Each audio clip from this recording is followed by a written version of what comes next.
সরে দাঁড়াও কেন? বলেছে প্রভু আমি যে অস্পর্শী জীব। এই যে দৈন্যতা শিক্ষা দেয় সনাতন ধর্ম। বলেছে অস্পর্শ জীব মানে, বলেছে তোমাকে দেখে মনে হয় তুমি কোনো সন্ন্যাসী, তোমাকে দেখে মনে হয় তুমি কোনো সাধু হবে, তোমাকে দেখে মনে হয় এখনই স্নান করে কপালে তিলক পরে তুমি এসেছো, আর আমার সাথে ছোঁয়া লাগলে যদি তোমার অপবিত্রতা হয়ে যায়, সেই জন্য আমি দূরে সরে থাকি প্রভু। আর মহাপ্রভু বলছে ওরে গোয়ালা, আমি তো তোকে আলিঙ্গন করার জন্য দাঁড়িয়েছি, আমাকে যদি আনন্দ দিতে চাস, আমার পবিত্রতা যদি ধরে রাখতে চাস, তাহলে আমার বক্ষ মাঝে এসে আমাকে আনন্দ দিয়ে যাও। কই মহাপ্রভু তো খুঁজলেন না তুমি কি খেয়েছো, তুমি কার বাড়িতে গিয়েছো, তুমি কার সাথে মিশেছো, তুমি এখন স্নান করেছো কিনা, মহাপ্রভুকে এই জিজ্ঞেস করলেন না। মহাপ্রভুকে কৃপা করতে চাইলেন। এই কৃপাই হচ্ছে সনাতন ধর্মের মূল আধিপত্য। সেই কৃপাটা আমরা ভুলে গিয়েছি। বলছে আমি ভাগবত পাঠ করি, আমি গ্রন্থ জানি, তোমার সাথে চলবে না, তোমার সাথে কথা বলা যাবে না। সেই জন্য আমরা নিত্যানন্দ সেবাশ্রম থেকে গুটি কয়েক ব্যক্তি, নরাধম ব্যক্তিরা বেরিয়েছি। কেন? আপনাদের সাথে প্রসাদ গ্রহণ করার জন্য। আমরা ভাগবত শেষে আপনাদের পাশে বসেই প্রসাদ গ্রহণ করি। এতে করে আমার ধর্ম নষ্ট হয় না। আমি কমিটিকে বলে দিই, বাবা আমি প্রসাদ দিব, যেভাবে প্রসাদ দেওয়া যায় সেইভাবে আপনি তৈরি করেন। একজন মাংসভোজী মানুষ, একজন মাছ আহার করা মানুষ, একজন মিথ্যে কথা বলা মানুষ যদি একজন আপনাদের মতো সাধুর পাশে প্রসাদ গ্রহণ করে, আর জীবনটা যদি ধন্য হয়ে যায়, এতে আপনার জীবনের কোনো ক্ষতি হবে না। আমার জীবনের ব্যক্তিগত একটি কথা, সেটি হলো একটি ভাগবতে আমি যাব, অনেক জায়গায় আমি বলেছি, এক ভক্ত খুব আমার পাঠ লাইভ শুনতে চায়, আমাকে ফোন করে বলে বাবা সরাসরি আপনার পাঠ শুনতে চাই। আমি বললাম আপনি কোন জেলায়? বলেছে আমি অমুক জেলায় আছি। আমি সেই জেলাতে একটি ভাগবতে গিয়ে ওই ভক্তকে আমি জানিয়েছি যে আমি আপনার জেলায় এসেছি। কত দূর এখান থেকে? বলছে 8-10 কিলো হবে, কিন্তু প্রভু আমি শিওর আপনার এই প্রোগ্রামে আমি থাকবো। আমি গিয়ে দেখি সেই লোক আসেনি। তাকে আমি ফোন করলাম, কি ব্যাপার আপনাকে দেখছি না যে? আপনি 1 বছর অপেক্ষা করছেন ভাগবত শোনার জন্য, ভক্তদের মনের বাসনা পূর্ণ করার জন্য, ভক্ত ত্যাগী বৈষ্ণবকে দর্শনের জন্য। আমাদের গৃহে থাকা শিশু শিশু বাচ্চা, তাদেরকেও প্রয়োজনে বঞ্চিত করে দিচ্ছি যে তোমরা ঘরে থাকো, তোমরা ঘরের দরজা যদি ভয় লাগে বাইরে দিয়ে তালা মেলে ঘরে থাকো, তারপরেও আমাদেরকে সাধুগুরু বৈষ্ণবের সঙ্গে যেতে বাধা দিও না। আমরা আপনাদের কাছে আপনাদের পদধূলি ভিক্ষার জন্য আসি। ওই বাবাজি আমাকে ফোন করে বললেন, বাবা আপনাকে বলতে পারবো না আমি কেন ভাগবতে যাব না। আমি বললাম আমি জানতে চাই আপনি কেন ভাগবতে আসবেন না, আমাকে বলেন। বলছে আপনার সাথে মিথ্যে বললে আমার পাপ হবে। আমি আপনাকে বলি কেন যাব না, আমাকে মাফ করবেন তো? আমি বলছি হ্যাঁ বলেন না আপনি কেন আসবেন না।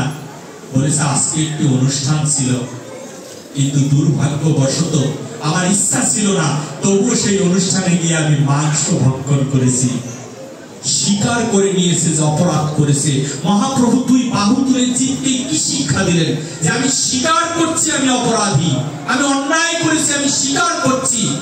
এই যে সারেন্ডার করা, আপনি মার্ডার কেসের আসামি হলেও পুলিশের কাছে সারেন্ডার করলে আপনার শাস্তিটা কম হবে, সেইটা মহাপ্রভু শিক্ষা দিচ্ছেন। এই জীব অপরাধ করছে, সেই অপরাধগুলো মোচন হবে যদি দুই বাহু তুলে একবার বদনে হরি বলে আমরা ডাকি, তাহলে হরি আমাদের।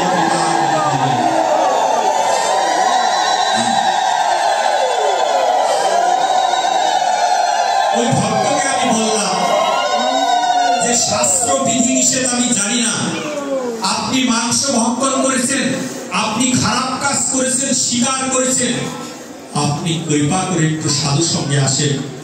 বলেছেন প্রভু আপনাকে আমি অনেক প্রসাদ বলে মনে করি, ওইখানে গেলে আপনাকে প্রণাম করতে ইচ্ছে হবে, ওইখানে গেলে আপনার সাথে আলিঙ্গন করতে ইচ্ছে হবে, কিন্তু এই বাজে খাবার খেয়েছি এই নিয়ে আপনাকে আমি জড়িয়ে ধরতে পারবো না। আমি বলেছি কিচ্ছু হবে না, আপনি আসেন, আমার অনুরোধ আপনি আসেন। আমি আপনাকে একটা অনুরোধ করছি, আপনি অন্তত ভাগবতে আসেন। হাজার হাজার ভক্ত উপস্থিত ছিল। আমার জীবনের সাফল্যের কথা আপনাদেরকে তুলে ধরছি। সেইখানে উনি ভাগবত শেষে, আমি তো ওনাকে দেখিনি আগে, কাঁদতে কাঁদতে এসে ভাগবত শেষে আমার সাথে আলিঙ্গন করলেন, একসাথে বসে ওনার সাথে প্রসাদ নিলাম। তারপরের দিন থেকে উনি প্রসাদ ভোজন করছেন এবং তারপরের দিন থেকে বলছেন এই জীবনে যতদিন বেঁচে থাকবো ততদিন পর্যন্ত সাধুগুরু বৈষ্ণবের সঙ্গে যাব। আমি এবছরও খবর নিয়ে দেখেছি উনি জপমালা হাতে করে কৃষ্ণ কৃষ্ণ কৃষ্ণ বলে দিন পার করছে। এর নাম হচ্ছে ভাগবত। আমার পরিবর্তন হলো না, কিন্তু ওই ভক্তের পরিবর্তন হয়ে গেল। তুমি মাছ খাও, তুমি মাংস খাও, পরনারী দর্শন করো, মানুষকে ঠকিয়ে টাকা ইনকাম করেছো, ক্ষমা চাইবার জায়গা হচ্ছে ভাগবত সভা। তুমি ভাগবতে আসো, তোমার চির ক্ষমা হয়ে যাবে। এটাই হচ্ছে শাস্ত্রের নিয়ম। আজকে মহাপ্রভু এই শিক্ষা দিতে বসেছেন। গোয়ালার সম্মুখে দাঁড়িয়ে গোয়ালাকে বলছেন, গোয়ালা আসো না তোমায় আলিঙ্গন করি। আর গোয়ালা বলছে, প্রভু আমি অপবিত্র। প্রভু বিশ্বাস করো আমি স্নান করিনি, আমি তোমাকে দেখিও নি কোনোদিন, কোনোদিন তোমার নামও শুনিনি, কিন্তু তোমায় দেখে মনে হচ্ছে তুমি কোনো সাধু হবে, তুমি কোনো বৈষ্ণব হবে, তুমি কোনো সন্ন্যাসী হবে। তুমি স্নান করে এসেছো, পবিত্র ড্রেসে তুমি এসেছো, আমি তোমায় অপবিত্র করতে পারবো না। বলেছে, ও গোয়ালা আমাকে দেখে আমার পবিত্র মনে হয় তোমার? বলেছে, হ্যাঁ আমার পবিত্র মনে হয়। বলেছে, ঠিক আছে, তুমি যেহেতু অপবিত্র, তোমার পাতিলের নৈবেদ্য গুলো অপবিত্র। বলেছে, হ্যাঁ প্রভু এই নৈবেদ্য গুলো অবশ্যই অপবিত্র। বলেছে, আচ্ছা এইগুলোর মধ্যে কি আছে? বলছে, এই পাতিলের মধ্যে দধি আছে, এই পাতিলে ননি আছে, এই পাতিলে ঘোল আছে, এই পাতিলে মিষ্টি আছে। এইগুলো বাজারে বিক্রি করতে নিয়ে যায়।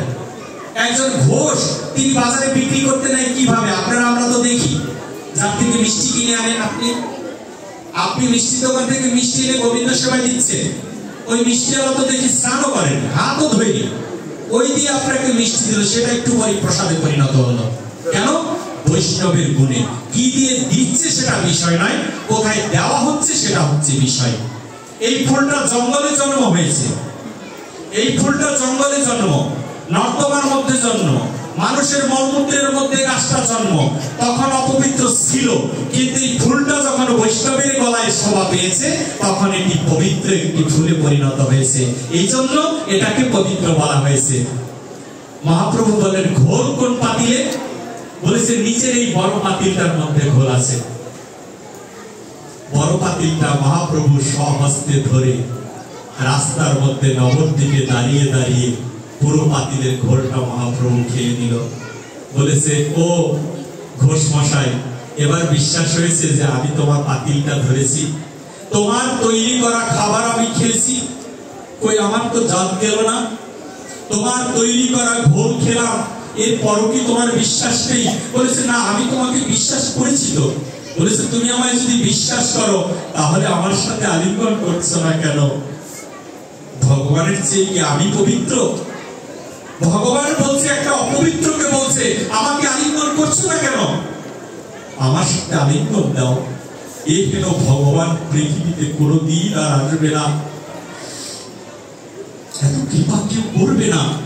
বলে, তোমরা যাকে গৌর বলো আমি বলি রাধে, জন্ম জন্মে অপরাধ বাধায় আমার কাঁধে।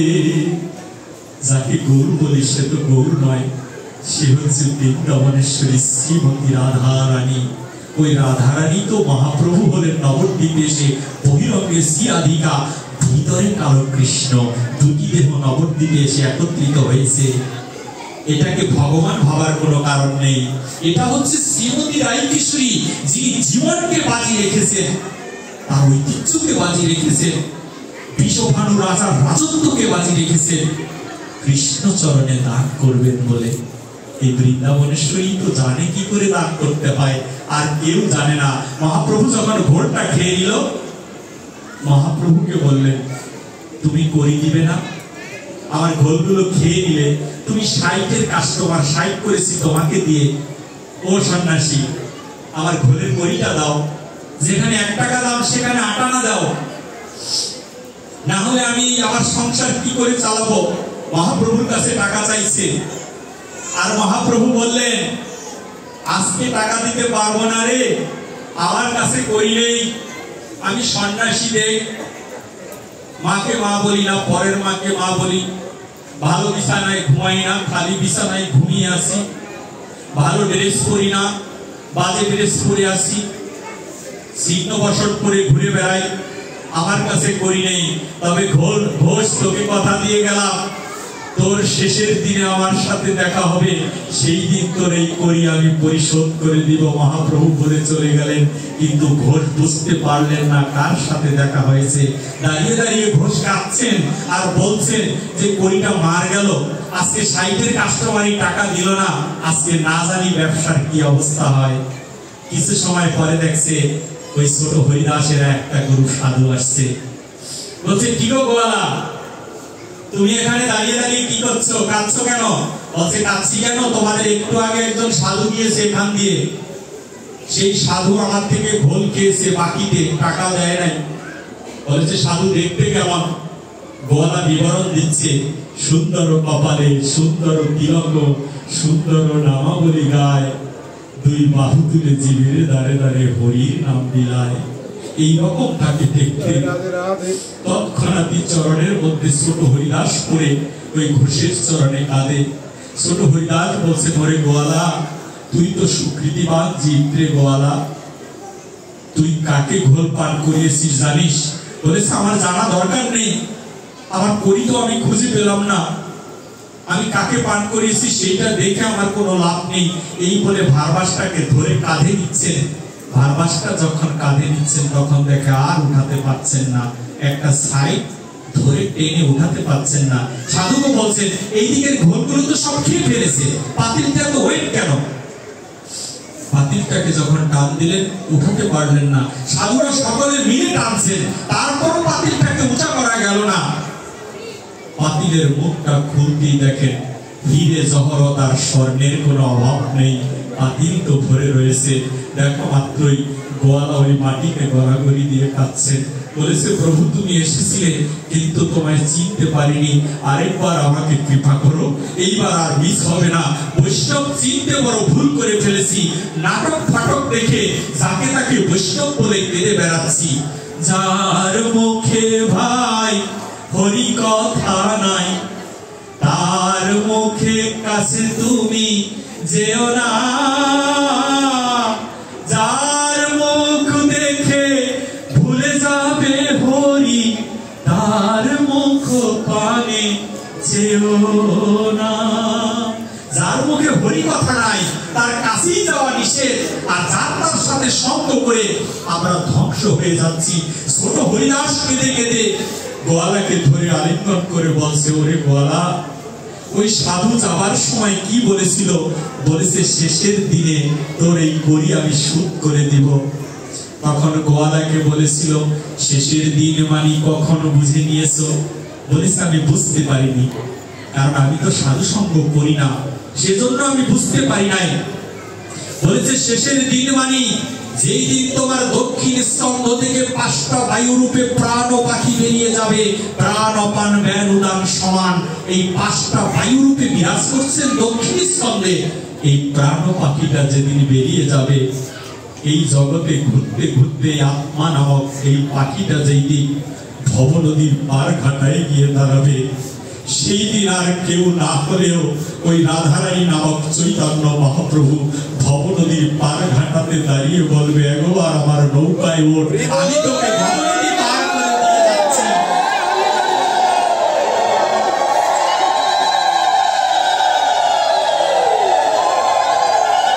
মহাপ্রভুর এত কৃপা, সেই কৃপার কথা আমরা কোনোদিনই শুনিনি। আর তাই যদি হতো তাহলে কি হরিনামে এসব কীর্তন হয়? তাই যদি হতো ভাগবতে কি এসব কীর্তন হয়? মহাপ্রভুকে কি করে আমরা স্মরণে রাখবো? মহাপ্রভুর জন্য তো প্রাণই কাঁদে না আমাদের। মহাপ্রভু ধরে নিলাম ভগবান নয়, তারপরও শিশু বাচ্চাটা নিমায় 24 বছর সংসার করে মাকে অজান্তে প্রণাম করে গৃহ থেকে বেরিয়ে গেল জীব রক্ষার জন্যে। আর সচিমাতার বাকিটা জীবন কৃষ্ণ কৃষ্ণ বলে কাটিয়ে দিল। সেই মহাপ্রভুকে আমরা সম্মান করতে শিখিনি, এই জন্য সনাতনীর কপালে এত দুর্ভোগ। তাকে সম্মান করতে শিখিনি, এই কৃপার কেউ করবে না। শ্রীধাম বৃন্দাবন মাঝে শ্রীমতী রাধারানী আমাদেরকে শিক্ষা দেয়, রাধারানী নিজে আচরণ করে এই জীবকে শিখাতে এসেছে। আর কেউ নয়, এটা ভগবান নয়, এটা শ্রী রাধিকা। গভীর প্রেম, নিগড় ভালোবাসা, যেই ভালোবাসার মধ্যে কোনো খাত থাকে না। আজকে আমরা যে যাকে প্রেম বলছি সেটা প্রেম নয়, এটা হচ্ছে কাম। ছেলে আর মেয়ে প্রেম করে, বলে প্রেম করছি কার সাথে, বলে পাশের বাড়ির ছেলেটার সাথে, এটা প্রেম নয়। জীবে জীবে করে প্রেম, তাকে বলি কাম। জীব পরমে করে প্রেম, ধরে প্রেম না। জীবের সাথে পরমের সাথে যেটা হয় সেটা হচ্ছে প্রেম, আর জীবের সাথে জীবের যেটা হয় সেটা প্রেম নয়। প্রেমের ডেফিনিশন রয়েছে, প্রেমের অর্থ রয়েছে। সনাতন গোস্বামী প্রেমের অর্থ দিয়েছেন। সনাতন গোস্বামী বলেছেন, অজস্র কারণ থাকা সত্ত্বেও যে সম্পর্ক ভেঙে যায় না তাকে প্রেম বলা হয়। এখন ছেলেমেয়েরা যে প্রেম করছে এটা অজস্র নয়, একটা কারণ থাকলে ভেঙে যায়। ছেলেটা মেয়ের কাছে যায় একটা খারাপ উদ্দেশ্যে, উদ্দেশ্যটা পূরণ হলেই বলে তোমাকে আর বিয়ে করবো না, কাজ শেষ, সম্পর্কটা ভেঙে গেল। আর ভগবানের সাথে যে প্রেম, সেই প্রেমে ফল লাভ করা যায়। যেই প্রেমটা আমাদের করার কথা, জীব পরমে করে প্রেম, ধরে প্রেম নাম। সেই জীব পরমের প্রেমটা কেমন? পরমকে আমি কোথায় পাবো? আপনি আমি জীব, পরমকে কোথায় পাবো? এই পরমকে পাবার অন্যতম পথ আমাদের কাছে নিতাই দান করেছেন। সেই পথের নাম হচ্ছে হরে কৃষ্ণ কৃষ্ণ কৃষ্ণ হরে হরে, হরে রাম রাম রাম হরে হরে। আজকে আপনাদেরকে ভাগবতের মাধ্যমে বলে দিয়ে যাচ্ছি, যদি কেউ মাংস খান বেশি করে কৃষ্ণ নাম করেন, যদি কেউ মাছ খান বেশি করে কৃষ্ণ নাম করেন, পরনারী সঙ্গ করছেন বেশি করে কৃষ্ণ নাম করেন, সিগারেট খাচ্ছেন বেশি করে কৃষ্ণ নাম করেন, করতে করতে একদিন না একদিন কৃষ্ণ নামে আপনাকে কৃপা করবে। আগে ছাড়বেন পরে কৃষ্ণ নাম করবেন, এটাই জীবনে নাও হতে পারে। আগে কৃষ্ণ নাম ধরেন, ওই নাম আপনাকে টেনে টেনে ভগবানের চরণে আশ্রয় করে দিবে। আমি ফিলিপি বলতে পারি, আগে নামটা ধরুন না। বলছে বাবা আজকে তুলসীর মালা দিব, এই যে 3 পেজের তুলসীর মালা দিব, তাই আজকে তো উল্টা পাল্টা হয়ে গেছে, আমি তা উল্টা পাল্টা খাই, তো এই অবস্থায় কি তুলসীর মালা দেওয়া যাবে? আরে বাবা, তুলসী হচ্ছে কৃষ্ণ প্রেয়সী। কৃষ্ণ প্রেয়সীকে আপনি ধারণ করুন। কৃষ্ণ প্রেয়সীর গুণে আপনার অপরাধগুলো মোচন হতে পারে। কৃষ্ণ প্রেয়সী কেমন? যেমন এখানে আমরা যারা আছি সবাই আমরা সিনেমা দেখি বা দেখেছি এক সময়, সিনেমার হলে গিয়ে বা ঘরে বসে দেখেছি না? তো সিনেমা হলে একটা দৃশ্য বেশিরভাগ দেখা যায়। কি রকম দৃশ্য? দৃশ্যটা হচ্ছে নায়ক এবং নায়িকা প্রেম করে। প্রেম করলে ভিলেনটা নায়কের সাথে পারে না, বিভিন্ন জায়গায় ভিলেনটা ঠকে যায়। তখন ভিলেনটা কি করে? ভিলেনটা তখন নায়িকাটাকে ধরে নিয়ে যায়। নায়িকা ধরে নিয়ে বিল্ডিং এর মধ্যে বা ঘরের মধ্যে নায়িকাটাকে বেঁধে রাখে। বেঁধে রেখে বা নায়কটাকে কল করে যে এমুক জায়গায় তোমার নায়িকা আছে, তাকে পারলে নিয়ে যাও এসে। তো নায়ক কি করে? সবকিছু ভেঙেছিল ওইখানে যায়, গিয়ে ঠিকই কিন্তু নায়িকাটাকে নিয়ে আসে। তদ্রূপ বৃন্দে দেবী তুলসী বৃক্ষ যেহেতু কৃষ্ণের প্রেয়সী, সেহেতু এই প্রেয়সীকে যদি আপনি গলায় ধারণ করেন, তাহলে আপনার আমার খোঁজে নয়, এই প্রেয়সীর খোঁজে একদিন না একদিন পরমেশ্বর ভগবান শ্রীকৃষ্ণ আপনার গৃহে এসে বলতে পারে, একবার বদনে হরি বলে ডাক, তোকে কৃপা করে এটা বলতে পারে একদিন।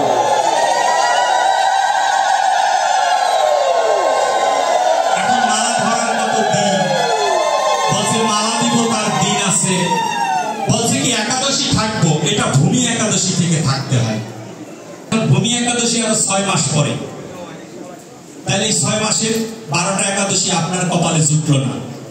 12টা একাদশী নয়, আগামী একাদশী জুটবে কিনা তারই তো কোনো গ্যারান্টি নেই। তাহলে আপনার জীবনটা একাদশী ছাড়াই আপনাকে মৃত্যুবরণ করতে হচ্ছে। এই মাত্র মনে পড়েছে আপনাকে একাদশী করা উচিত, সেই দিন থেকে তার সামনে আসা সেই একাদশীকেই আপনি ভূমি একাদশী হিসেবে মেনে নেন, আপনার জীবনে মঙ্গল বয়ে আনবে। আমি শাস্ত্র থেকে বলছি, কেউ যদি দেখাতে পারেন কোন শাস্ত্র, ওই শাস্ত্র একটা আছে দেখাতে পারবেন, সেটা হলো দাদু ঠাকুমার শাস্ত্র। দাদু ঠাকুমা বলেছে, আরে বাবা তোমার আমার দাদু তো লেখাপড়াই জানতো না, সে শাস্ত্র কি করে পড়লো? সাংস্কৃতিক ভাষার শাস্ত্র, এটা কি করে পড়লো সে? আজকে কত ধরনের লেটেস্ট পদ্ধতিতে নিয়ম কানুন করা হয়। আমার একটি স্বভাব আছে, যখন সময় পাই, কাজ না থাকে বা আমিও ফ্রি থাকি, পাঠ না থাকে, এই সময়টা খুব কম হয় বছরে, সেই দিনটায় মাঝে মধ্যে না বলে চলেই বিভিন্ন সনাতনীদের ঘরে যায়। কেন? আমাকে ডাকে না, আমার লজ্জা হয় না।